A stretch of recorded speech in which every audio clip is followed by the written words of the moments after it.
How you do? This is Ebony Butterfly coming at you with the Real Housewives of Atlanta.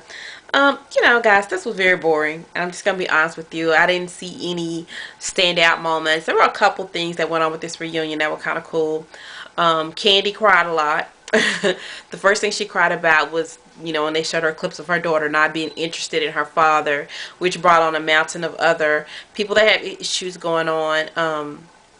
Per se, like Kim and Sheree, they both kind of were touched because everybody on the panel is a single parent, and they have hooked up with these deadbeat guys that are no longer a part of the kid's life. That's why young girls, be mindful of who you hook up with and get pregnant by, because it is rough. I'm telling you, it is hard out there, and these dads are not being dads. And I never agreed with Kim on anything, but she said a mouthful when she says, it doesn't take anything to be a sperm donor, but it's very special to be a father. She said something along the lines of that, which I really agree with wholeheartedly, because there's a lot of sperm donors out there.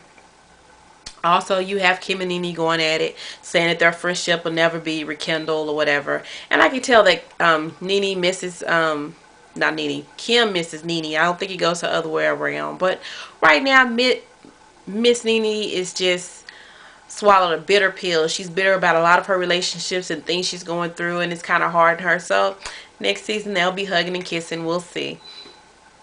Sheree. Bob Whitfield is a deadbeat dad, because that was so tired when she said he texted her to let her know he no longer lived in Atlanta. I mean, he owes her nothing, but he owes his children everything, and he's just a deadbeat dad, which is really, really sad. Okay, I don't know if Sheree has ever dealt with debt, but she owed her attorney some money, and she answered the repo question about her Ashton Martin. It was not repossessed. She paid for it. Okay, cool. But it got took in a judgment. Okay, what that means is that you have money issues. Okay, let me set the record straight. When they take your stuff in a judgment, it means there was some bill that you could not pay, so in order to pay for it, they take your property. That is called a repossession. Maybe not repossessed by the company that actually gave you the car, but repossessed by a bill collector slash, in her case, an attorney. So in essence, your car got repossessed. Sorry, I'm just saying. Then we're gonna talk about Phedra's husband, and it's kind of like everybody gets really upset when NeNe says something about what they have going on. Like, for instance, when NeNe said something about Sweetie, Kim got more upset when Derek J, to me, was more offensive about what he said about Sweetie. And it's like NeNe is like an instrument, kind of like a lightning rod in this whole situation. The same with Pheadra and her husband. When everybody else is saying he is a criminal, a crook, or whatever, she gets really upset when she hears it from NeNe. So it's issue and it's tension going between their relationship as well.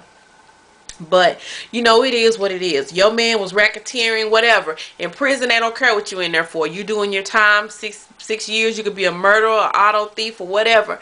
But just keep in mind, something never comes from nothing. Okay, there's something to that. So what it is, what kind of racketeering he did, I don't know. I really don't care. It really doesn't faze me. But it was something to that. So whatever. We're going to move on. Next, we're going to talk about Miss Kim and the baby situation and how they got on Phedra's baby situation. Well, it just was a mess all the way around. Pheadra is lying like a rug. She in there lying, talking about, well, this, and this, dancing around the situation. Look, you got pregnant before you got married. It is what it is. She finally did fess up to that. I might have been a month and a half pregnant before I got married. You better than half the people on that show, because a lot of them had the baby before marriage was even discussed.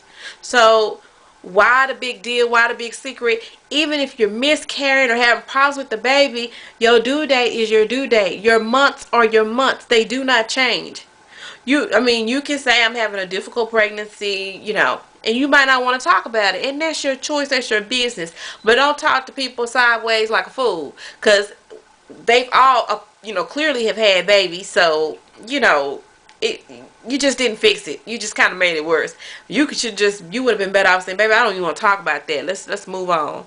But it is what it is. She looked good in that dress, but on the after show, they talked about she passed out in that dress. She couldn't breathe with them Spanx on. But she looked good in it. Kandi,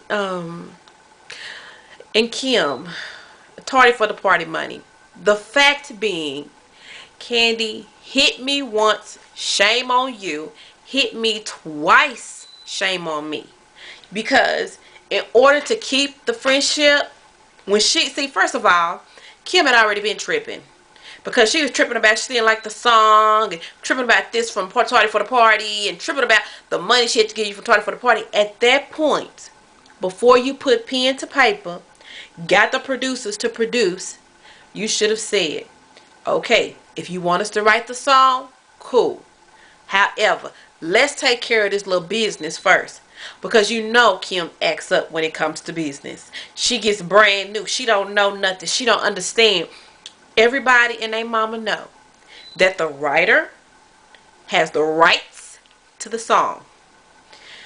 I get anybody to sing my song, but I have the rights to those songs. So before you give her the song, you should have already had it written down on paper, because she doesn't understand. And that would have saved all this drama that's going on this season. Pheadra says she's going in the funeral home business. I'd like to see those bejeweled funeral home programs. Can you say hi to Messery? Just the thought of a bejeweled funeral program sounds horrific to me.